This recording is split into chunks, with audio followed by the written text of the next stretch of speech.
बचाते हुए अपन लोग सीधा ही टॉपिक की बात करते हैं। ऑनलाइन में फटाफट अपन लोग टॉपिक पढ़ते हैं। तो सबसे पहला आज का कृषि विज्ञान का एनिमल हस्बेंड्री का जो पहला टॉपिक है वो है बफेलो, भैंस। अब इसकी बात की जाए, जल्दी से भैंस के बारे में शुरू करते हैं। भैंस का जूलॉजिकल नेम होता है बोवेलिस बोवेलिस। क्या होता है? बोवेलिस बोवेलिस। और कुल का नाम है बोविडी। कुल का नाम बोविडी। ओरिजिनल प्लेस की बात की जाए तो वो है भारत। आपको बता दें पूरी दुनिया में सबसे पहले जो भैंस मिली थी वो मिली भारत के अंदर, और इसलिए इसका उद्गम स्थल है वो पड़ा भारत। अब इसके तापमान की बात की जाए तो तापमान देखा जाए तो तापमान होता है 37.5 डिग्री सेंटीग्रेड या 100 से लेकर 101 डिग्री फ़ारेनहाइट। मैंने आपको दोनों तापमान लिख दिया है, डिग्री सेंटीग्रेड में और डिग्री फ़ारेनहाइट में, क्योंकि कई बार एग्जाम में डिग्री सेंटीग्रेड का न आकर डिग्री फ़ारेनहाइट का आता है। जैसे अभी 2 साल के पहले तो मुर्गी का तापमान पूछा गया था, और मुर्गी का तापमान कितना होता है डिग्री सेंटीग्रेड में? 41 डिग्री सेंटीग्रेड। लेकिन वहां पर ये ऑप्शन नहीं है, वहां पर आया 105 से 106 डिग्री सेंटीग्रेड। तो आप याद करो कि हमेशा डिग्री फ़ारेनहाइट, तो हमेशा तापमान डिग्री सेंटीग्रेड में और डिग्री फ़ारेनहाइट में कन्वर्ट करना सीख लो, या आप याद कर लो। फ़ारेनहाइट में जैसे पूछता था तापमान, तो इसका तापमान 37.5 डिग्री सेंटीग्रेड या 100 से लेकर 101 डिग्री फ़ारेनहाइट। और अगर इसके गर्भकाल की बात की जाए तो गर्भकाल होता है 307 से 310 दिन। गेस्ट्रल पीरियड होता है 307 से 310 दिन। और अगर भैंस की मांस का प्रकार पूछा जाए तो मांस का प्रकार होता है बफन। वैसे आपको अलग अलग याद करना है सबके मांस का प्रकार। जैसे गाय का बीफ होता है, बकरी का च्यवन होता है, मुर्गी का चिकन होता है, भेड़ का मटन होता है, सुअर का पोर्क होता है, सुअर का नमकीन मांस डेकोन होता है। ऐसे ही भैंस का मांस होता है बफन होता है, इसको बफन कहा जाता है। अब बात करते हैं कि पूरे दुनिया में, पूरे संसार में सबसे ज्यादा भैंस कहाँ पाई जाती है? तो पूरे संसार में सबसे ज्यादा भैंस पाई जाती है भारत के अंदर। मैं आपको लगे हाथ बता दूं कि पूरे संसार में जो भैंस पाई जाती है उनकी 95% भैंस एशिया महाद्वीप में होती है। मान लो कि अगर पूरे संसार में 100 भैंस है ना, तो 95 भैंस एशिया महाद्वीप के अंदर है। आप समझ लो एशिया महाद्वीप में ही भारत आता है, और पूरे संसार में सबसे ज्यादा भैंस भारत में पाई जाती है। तो भारत का 4वां स्थान है। जबकि भारत में सर्वाधिक भैंस पाई जाती है उत्तर प्रदेश। पूछ जाए कि भारत का वह कौन सा राज्य है जहां पर सबसे ज्यादा भैंस पाई जाती है, तो वो है उत्तर प्रदेश का पहला स्थान है। राजस्थान में अगर सर्वाधिक भैंस की बात की जाए, राजस्थान वाले ध्यान दें, राजस्थान में सर्वाधिक अगर भैंस की बात की जाती है तो भैंस पाई जाती है अलवर में। कहाँ पाई जाती है? अलवर में। मैं आपको एक बात बता दूं साथ ही कि पूरे संसार में सबसे ज्यादा भैंस जो भारत में पाई जाती है, एशिया महाद्वीप में पाई जाती है, भारत में पाई जाती है। तो भारत की बात की जाए तो पूरे संसार में सबसे ज्यादा दूध का उत्पादन करने वाला जो देश है वो भी कौन सा है? भारत है। क्योंकि भारत में प्रमुख रूप से दूध के लिए पाले जाने वाला जो जानवर है वो भैंस है। 50 से लेकर 52% योगदान भैंस का है भारत के कुल दूध उत्पादन में, इसका सबसे ज्यादा है। इसलिए पूरे संसार में सबसे ज्यादा दूध का उत्पादन करने वाला देश भारत है, क्योंकि भैंस भी यहाँ पर ज्यादा है। तो राजस्थान में जो कम भैंस पाई जाती है, राजस्थान में अधिक तो कहाँ पाई जाती है? अलवर में। और कम पाई जाती है जैसलमेर में। इन दोनों से एक क्वेश्चन बताता हूँ मैं कि राजस्थान में सर्वाधिक भैंस अलवर में पाई जाती है, लेकिन राजस्थान में सर्वाधिक दूध का उत्पादन करने वाला जो जिला है उसका नाम है जयपुर। ये नोट कर लो आप लोग, कॉपी पेन साथ रखा करो, साथ साथ लिख लिया करो, जो रह जाता है वो ना। तो राजस्थान में सबसे ज्यादा दूध उत्पादन करने वाला जिला जयपुर है, लेकिन भैंस कहाँ है? अलवर में है। और कम भैंस कहाँ है? जैसलमेर में है, क्योंकि रेगिस्तानी एरिया है, भैंस के लिए अनुकूल नहीं है, इसलिए भैंस वहां पाया जाता है। क्योंकि भैंस का रंग कैसा? काला, और काले रंग उष्मा को अवशोषण करता है, उसको गर्मी ज्यादा लगती है, इसलिए इधर इस इलाके में भैंस कम पाई जाती है। फिर अगली बात करें CBRI की फुल फॉर्म है central buffalo research institute, Hindi में केंद्रीय भैंस अनुसंधान संस्थान। केंद्रीय भैंस अनुसंधान संस्थान कहाँ पर है? हिसार हरियाणा में है। जबकि लगे हाथ याद करो, केंद्रीय भैंस प्रजनन केंद्र है वल्लभनगर उदयपुर, वल्लभनगर उदयपुर राजस्थान के अंदर भैंस का प्रजनन केंद्र है। जबकि अगली बात करें यही हिसार हरियाणा की बात की जाएगी तो हरियाणा में देखो NDRI और भी अनुसंधान है। NDRI फुल फॉर्म बोलो, NDRI की national dairy research institute, national dairy research institute, राष्ट्रीय दुग्ध अनुसंधान संस्थान, नेशनल डेयरी रिसर्च इंस्टीट्यूट, राष्ट्रीय दुग्ध अनुसंधान संस्थान जो कहाँ है, करनाल हरियाणा में। जबकि एक अनुसंधान इसका और याद करो NDDB full form national dairy development board, कौन सा, नेशनल डेयरी डेवलपमेंट बोर्ड, राष्ट्रीय दुग्ध विकास बोर्ड जो है आनंद गुजरात में।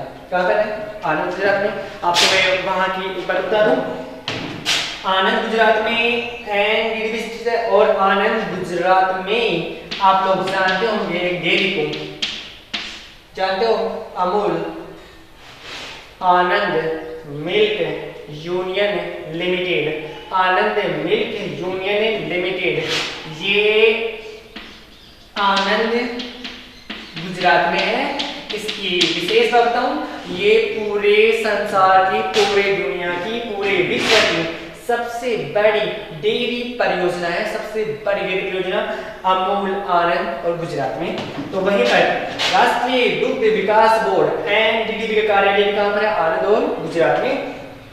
वर्तमान समय में राजस्थान में कुल भैंसों की संख्या 12.97 मिलियन है, 12.97 मिलियन है। राजस्थान में 12.97 मिलियन भैंस की संख्या है। वैज्ञानिकों ने भैंस को ब्लैक डायमंड कहा है, इससे भी नोट करें, वैज्ञानिकों ने भैंस को ब्लैक डायमंड कहा है। मैं आपको बता दूं ब्लैक डायमंड काला हीरा। अगर आप पूछ जाए कि पशुओं के अंदर कौन से पशु को काला हीरा कहा जाता है, तो काला हीरा किसे कहा जाता है, भैंस को कहा जाता है। जबकि लगे हाथ दो क्षण करो फटाफट, काला हीरा ब्लैक डायमंड भैंस है। तो आप मुझे बताओ कि सफेद सोना किसे कहा जाता है। ये कुछ फॉर्मेट है, पूछ जाता है कई बार सफेद सोना, सफेद सोना कौन होता है, कपास होता है। काला सोना किसे बोलते हैं, अफीम को बोलते हैं। हरा सोना बांस को बोलते हैं। भूरा सोना रेशम कीट को बोलते हैं। ऐसे ही आप याद करो, काला हीरा ब्लैक डायमंड भैंस को कहा जाता है। और संसार में ये मैंने बता दिया कि 95% भैंस कहाँ पाई जाती है, एशियन महाद्वीप में। अब आगे की बात करें, क्लासिफिकेशन ऑफ बफेलो, भैंस का वर्गीकरण, कि भैंस का वर्गीकरण किया गया है, कैसे किया गया वो मैं आपको बताता हूँ। देखो एक संस्था का नाम है NBAGR, फुल फॉर्म सुना, national bureau of animal genetic resources. वापस सुनो, national bureau of animal genetic resources. Hindi में बताओ, हिंदी में इसका नाम लिखना, हिंदी में नाम लिखो उसका, मैं हिंदी में आप नाम याद करो, हिंदी में इसे क्या बोलते हैं। तो NBAGR का पूरा नाम है राष्ट्रीय ब्यूरो पशु आनुवंशिकी,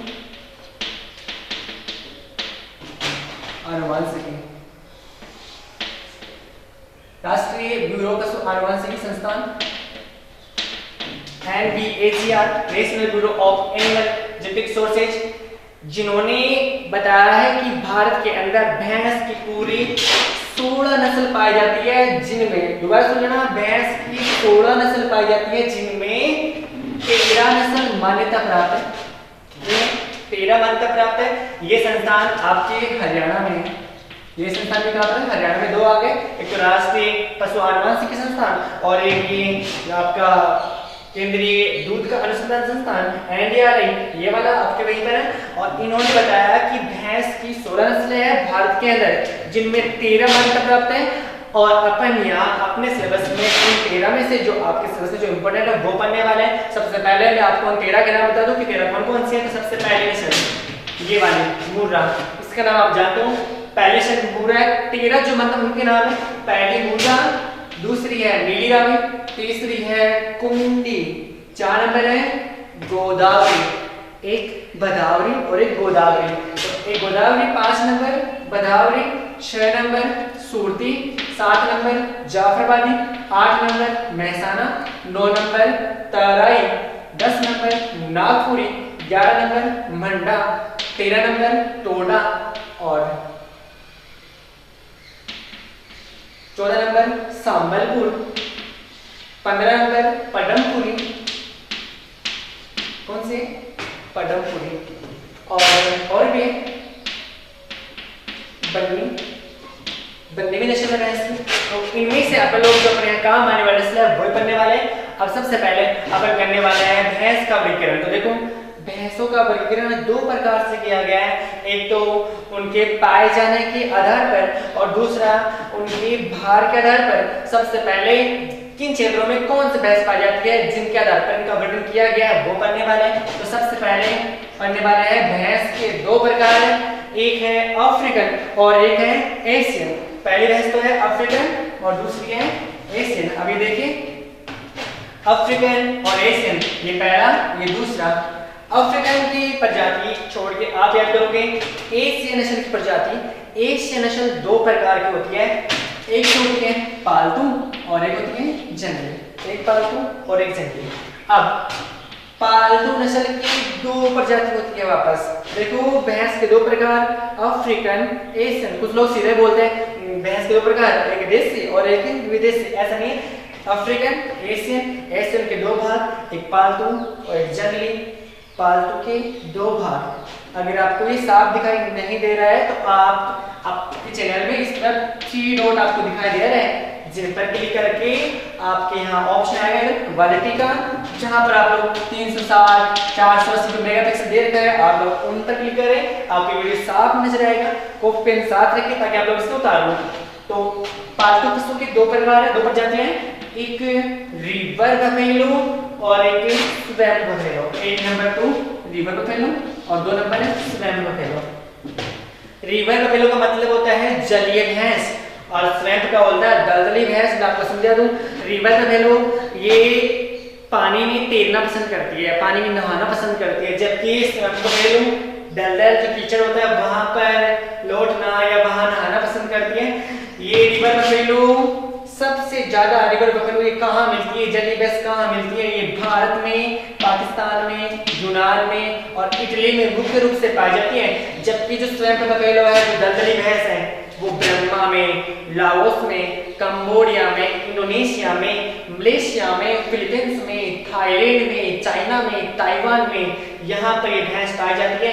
अब बात करें भैंसों के गुणसूत्र की, तो मैं आपको बता दूं, सीधा गुणसूत्र नहीं बोल सकते, अब बताना पड़ेगा कि कौन से भैंस में कौन सा गुणसूत्र होता है ना। तो आप याद करोगे गुणसूत्र जो रिवर बफेलो है, जो जलीय भैंस है, उसमें गुणसूत्रों की संख्या 50 होती है। कितनी?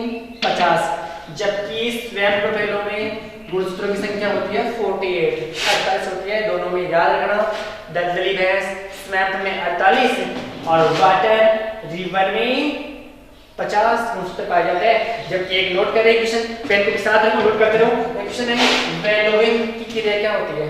इसकी क्रिया वेलोविंग की क्रिया भैंस का पानी में नहाना या तैरना क्या कहलाता है? वेलोविंग कहलाता है। अब आगे चले, भार के आधार पर आपकी जो दे रखी है वो 3 प्रकार की है, क्योंकि वजन के साथ देखा जाएगा तो पहली तो है भारी, दूसरी है मध्यम और तीसरी है हल्की। अगर भारी की बात की जाए, भारी नस्ल की बात की जाए तो भारी में मुर्रा है, जाफराबादी है और नीली रावी, ये भारी नस्ल है। जबकि मध्यम जो इनके बीच की है, ना हल्की है ना भारी है, महसाना है, भदावरी है और नाथुरी है। तीसरी जो हल्की नस्ल है वो है सूरती। कौन सी है? ये सूरती। तो आप लोग यहाँ पढ़ चुके हो, एक तो इनके पाए जाने के आधार पर और दूसरा इनके भार के आधार पर। अब अपने यहाँ जो सदस्य जो मुख्य नस्ल है उनके बारे में पढ़ने वाले हैं कि कौन सी नस्ल सबसे अच्छी है। उसके पहले आप लोग इसका स्क्रीनशॉट ले लें, तो ताकि आप आगे कर सको, ये आप लोग कॉपी में राइट कर लें, फिर आगे की नस्ल पढ़ना शुरू करते हैं। तो देखिए आगे की नस्ल पर बात करेंगे। सबसे पहले यहाँ पर जो इंपोर्टेंट नस्ल है आपके, जो इंपोर्टेंट है उसकी बात करने वाले हैं, जो आपके सिलेबस में है। आपके सिलेबस में कुछ ही नस्ल है जो इंपोर्टेंट बता रखी है। 13 नस्ल नहीं पढ़ेंगे, ना ही 16 पढ़ेंगे, केवल जो इंपोर्टेंट है वो ही पढ़ने वाले हैं। तो आप लोग सबसे पहले उनके बारे में चलते हैं। और अभी तक आप लोगों ने अगर इसको सब्सक्राइब नहीं किया चैनल को, तो सब्सक्राइब करें, लाइक करें, शेयर करें फटाफट। और व्यूज आएंगे तभी जाके अगले वीडियो बनाएंगे, तो फटाफट देखिए। भैंस की नस्लों में सबसे पहले जो आपकी मुख्य भैंसें हैं उनके बारे में पढ़ेंगे। भैंस मुर्रा, दूसरी भदावरी, तीसरी नीली रावी, 4 नंबर जाफराबादी, 5 नंबर सूरती और 6 नंबर है महसाना। आपकी 6 भैंस काफी इंपॉर्टेंट है जिनके बारे में आपको इनकी ओरिजिनल प्लेस के बारे में, इनकी सारी विशेषताओं के बारे में, उत्पादन के बारे में देखना पड़ेगा। सबसे 6 है आपके पास में, मुर्रा है, गदावरी है, नीलावी है, जाफराबादी है, सूरती है, महसाना है। तो सबसे पहले बर्तन के बारे में नाम है मुर्रा नस्ल। कौन सी है? मुर्रा नस्ल है। इस नस्ल के बारे में आप सब लोग जानते हो इसके बारे में, ये क्योंकि ये बहनों जो नस्ल है ना, ये मेलों के अंदर प्रजनन कार्यों में काफी आकर्षक का केंद्र रहती है। मेलों में बहुत मिलेगी जो भैंस मेले लगते हैं ना, वहाँ ये भैंस देखी जाती है। काफी अच्छी नस्ल है। इसके बारे में बात करें, सबसे पहले देखें इसका ओरिजिन पहले से देखा जाए तो पंजाब, पटियाला पंजाब, अमृतसर पटियाला पंजाब, वहाँ रोहतक, हिसार, जिंद हरियाणा में, यहाँ पर और इधर अपने उत्तर प्रदेश में, दक्षिणी पश्चिमी उत्तर प्रदेश में, और साथ में ये उत्तराखंड नैनीताल, रामपुर नैनीताल वहां पर, और दिल्ली में प्रमुख रूप से ये भैंस देखी जाती है। सबसे ज्यादा ये भैंस आपको पंजाब, हरियाणा और दिल्ली के आसपास के क्षेत्रों में मिलेगी, लेकिन यहाँ पर भी ये भैंस पाई जाती है। इसलिए कुछ लोग इसे दिल्ली भैंस के नाम से जानते हैं, दिल्ली, क्योंकि दिल्ली के आसपास पाई जाती है। तो कुछ लोग इसे दिल्ली भैंस बोलते हैं, कुछ लोग कुंभी बोलते हैं, कुछ लोग इसे कुंभी भैंस भी बोलते हैं। इसलिए आप लोग ये याद करो, मुर्रा भैंस पंजाब हरियाणा इसका ओरिजिन प्लेस है।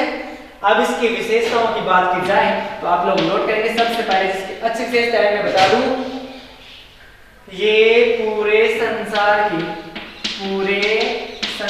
की सर्वश्रेष्ठ भैंस की नस्ल है। ये आप लोग याद कर लें, पूरे संसार में सबसे सर्वश्रेष्ठ भैंस की नस्ल ये मुर्रा भैंस है। और दूसरी बात, ये पूरे संसार में सबसे सुंदर भैंस की नस्ल है। ये भी दूसरी बात आपको समझा दूं, ये सर्वश्रेष्ठ भी है और सबसे सुंदर नस्ल भी है। अगर इसकी सुंदरता की बात की जाए तो देखिए, सुंदरता में सबसे पहले इसका त्वचा का रंग देखा जाए तो रंग है काला। अभी मैंने सुंदर बताया था पर रंग भी काला आ गया, लेकिन आपको समझा दूं रंग भी काला कैसे है। देखो काला ही नहीं है, जेड ब्लैक काला है, मतलब गहरा काला है। इसकी रंग तो है बड़ा काला रंग है। काला रंग होने के साथ साथ इसकी जो त्वचा है वो चमकदार होती है। चमकदार तो है, साथ में खींची हुई त्वचा रहती है। और एक विशेष बात कि जो बाल पाए जाते हैं वो बाल भी चमकीले कलर के होते हैं।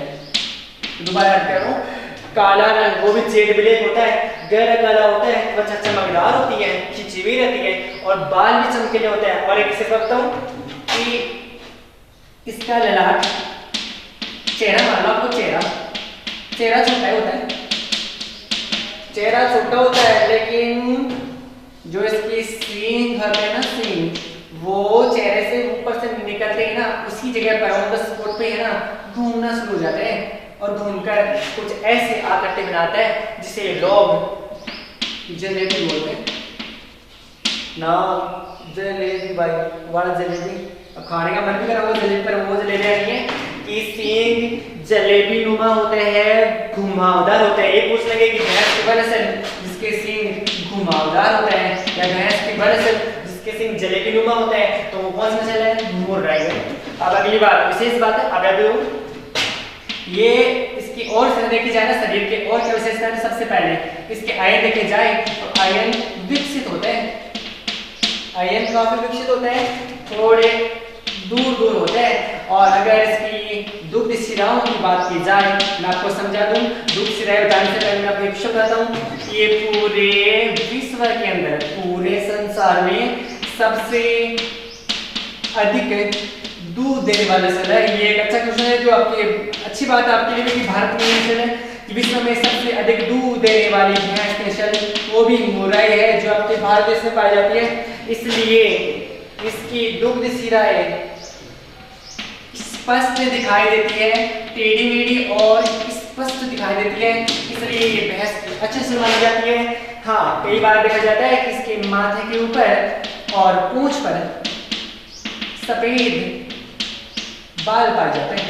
ये भी कई बार देखिए चेहरे पर और पूंछ के ऊपर सफेद बाल पाए जाते हैं। तो आप लोग फटाफट दोबारा जस्ट 2 सेकंड के अंदर जल्दी से मुर्रा, पंजाब, हरियाणा, यूपी और जो प्रदेश है इस दिल्ली वेस्ट नाम से बोलते हैं, कुंडी कुंभी भी बोलते हैं।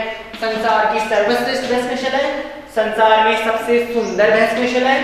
रंग काला, जेड में गहरा काला होता है, त्वचा चमकदार, खिंची हुई और बाल बड़े चमकीले होते हैं।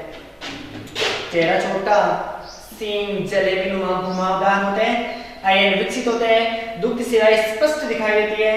विश्व में सबसे अधिक दूध देने वाले नस्ल है। माथे पर, पूंछ पर सफेद बाल पाए जाते हैं। और आगे बताएं, ये भैंस 1800 से लेकर 2500 लीटर पर गाय का दूध देती है।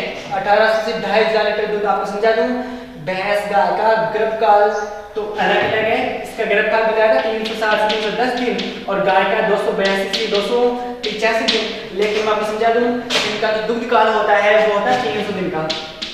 कितने दिन का? 300 दिन का।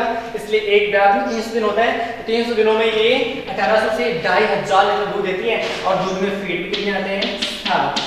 फीड का मतलब वसा होती है जिसे गाँव के अंदर